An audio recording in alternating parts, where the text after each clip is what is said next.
Hello, everybody. It is me, Briskajoozy, and today we're here talking about Moon Knight episode 4. So, in my last review, I was saying that I was very angry with episode 3, but I'm glad that that wasn't the case for episode 4, because with episode 4, my mind is just all over the place. Things happen. So if you haven't watched this episode yet, then go and watch it, and then come back and hear my thoughts, or you can just hear my thoughts with what I've thought and what I'm thinking of this episode right here.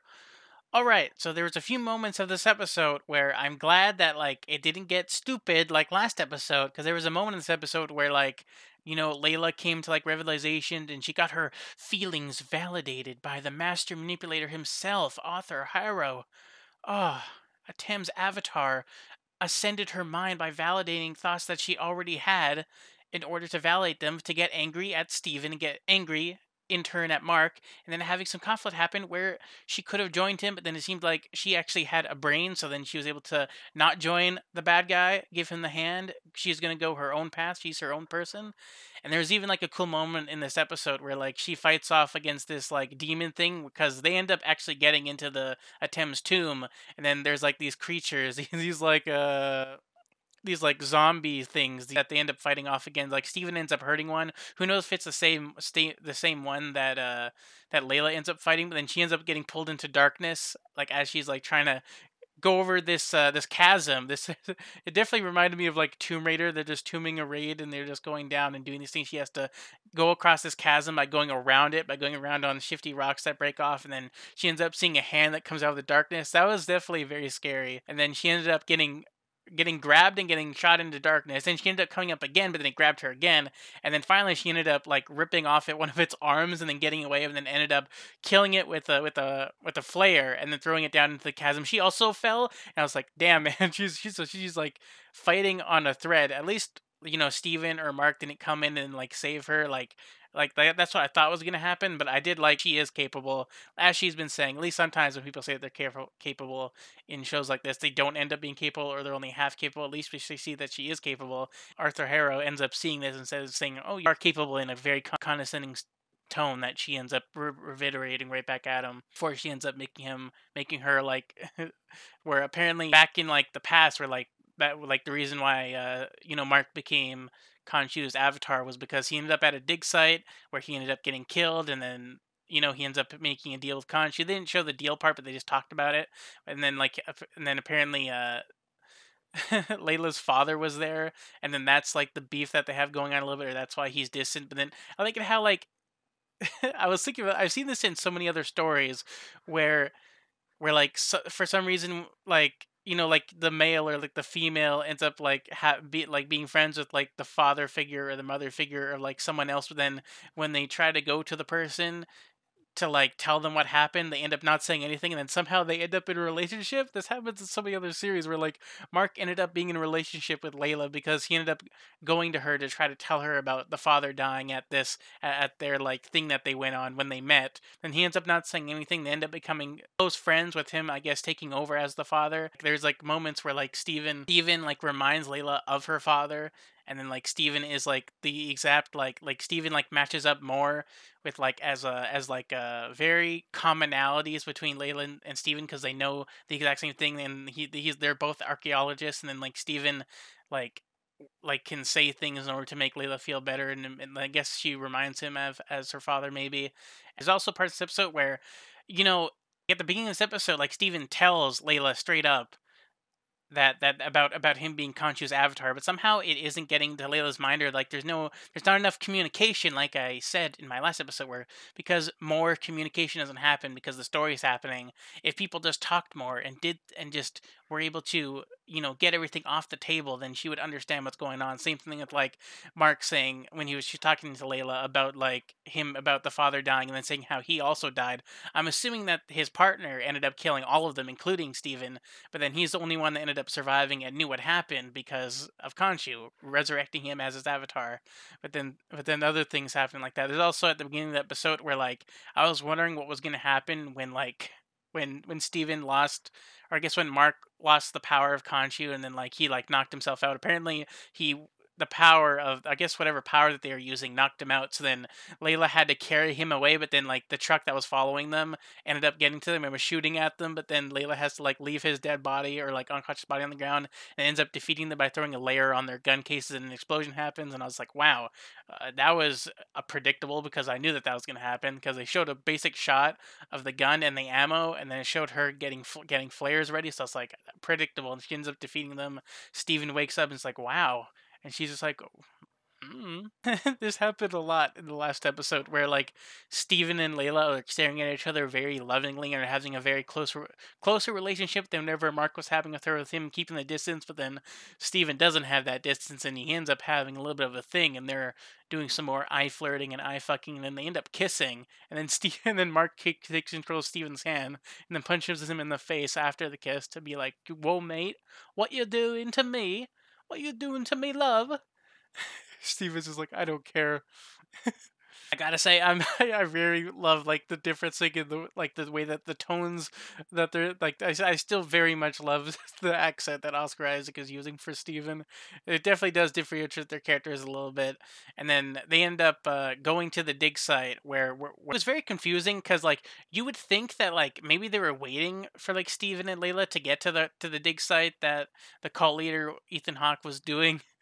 I was just gonna always say that in these reviews. I'm just gonna say his full name instead of just calling him Arthur Harrow. They were at the dig site, and apparently, because when Layla and Steven got there, because Steven decided to take control and not let Mark be in control, because he's just gonna like, I guess just be very weird. But they're both being very weird in order to like be in control more, because he was taking the back seat last episode, so now he wants to be in control. So then they ended up getting there, and it was weird because like no one was there, and it seemed like they were all hiding, and it seemed like they were waiting for them. But then when they were there, team members of like the cult leaders like team were getting killed by by like the zombie creatures I was talking about. And then it seemed like somehow they didn't get to that tomb, or maybe they were taking bad. You would think that maybe, I guess the cult leader isn't as knowledgeable as Layla and Steven with their archaeologist knowledge, and them being, because like, Steven did go through all those books and he knows a lot of information. They both know a lot of information. Seems like Layla just smiles at Steven when he like says information that even she already knows, but then he's like saying it to us, the audience, in order for us to get it.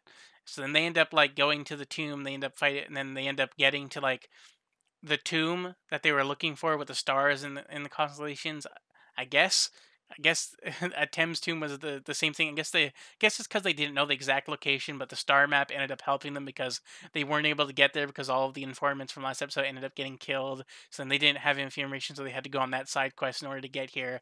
And then they end up finding a tomb, and apparently it was Alexander the Great's tomb. And when I saw that, I was like, wait, that name sounds familiar. He's Egyptian? What?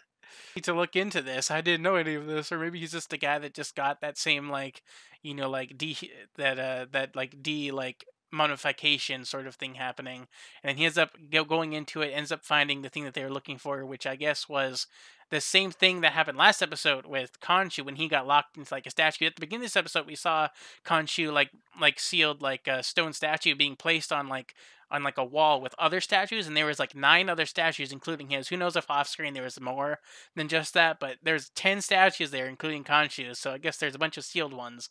And then we saw that Atem is also sealed, but she's sealed inside of, she was sealed in the mouth of the mummified Alexander the Great.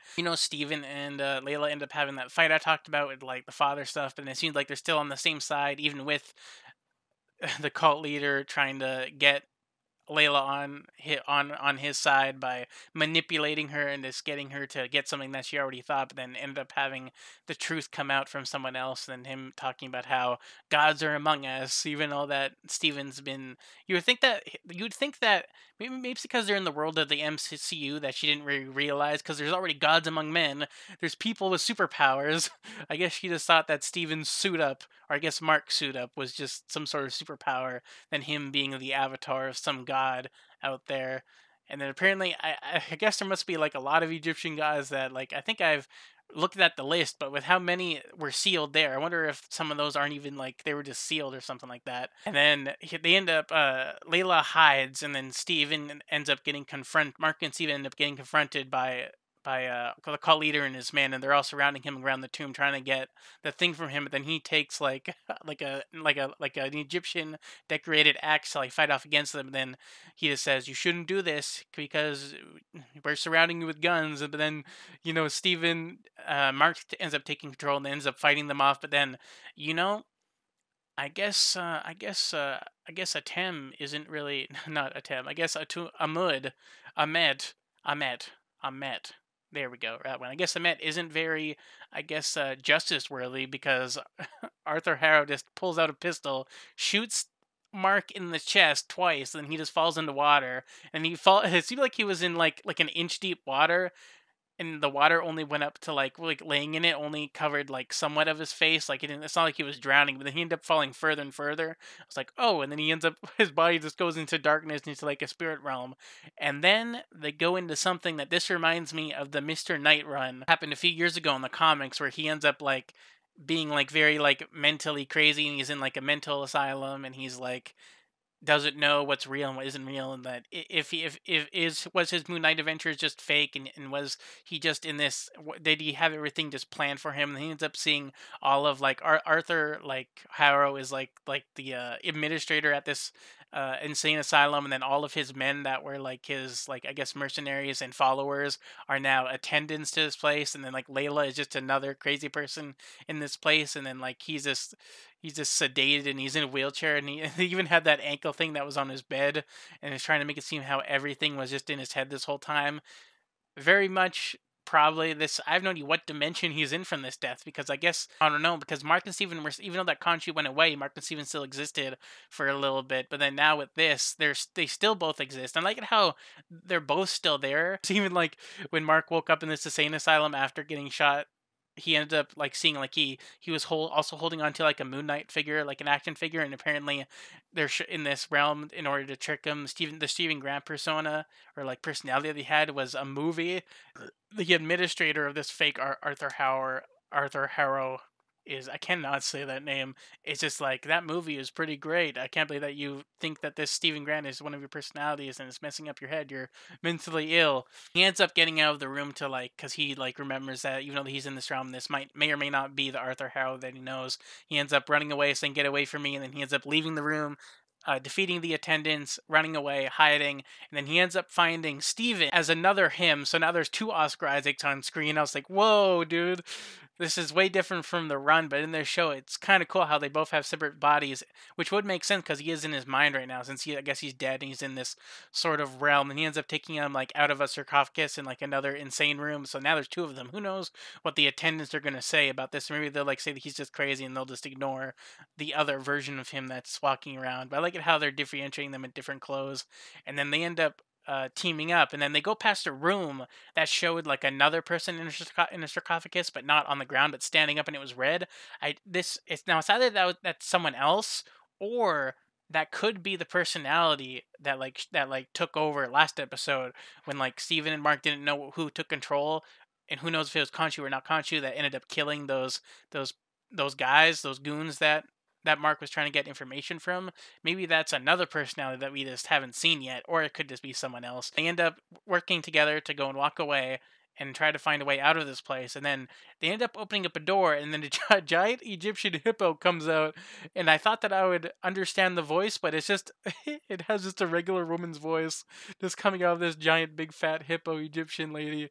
And I was like, dude, what is episode 5 going to be after this episode? This episode was like seeing things happen, and then I did mention that like, God, I have no idea what's gonna happen in the next episode. I like it how they're adapting that run though, the Mr. Knight comic that happened with him in the insane asylum, and then things happening. Who knows if when he gets out of this place, if he's gonna, because like, I wonder if the hippo was also the god to the lady that he met, like the one that played music, or if this is another god that's just gonna be a helper in this weird world that they're in, or if it's gonna be a bad guy. But there is only 2 episodes left, so who knows what's gonna happen. Lots of questions. Who knows if when he gets, I have no idea how he's gonna get to Khonshu's like like stone statue in that like little realm where the gods counsel each other and stuff like that. But this was a very interesting episode. I liked what happened. Lots of questions. Really enjoy this and saying some stuff and the adventure that they had in the tomb, and the questions that we saw, and like the things that we were getting answered with mild stuff. But then it was good. It was interesting. I would give this episode an 8 out of 10. I enjoyed it more than I enjoyed last episode. Last episode I gave a 6, almost a 5, but then the highlights gave it like an in between, like a 6.5. Episode 1 and 2 I still think are a 7 to an 8 out of 10, but this episode, very good, very much enjoyed. If you enjoyed my thoughts and my opinions on the episode, you can leave a like. If you didn't enjoy this whatsoever, you can leave a dislike. You can also subscribe to subscribe and subscribe. And can't wait to see what happens in the next episode. See you later. Bye.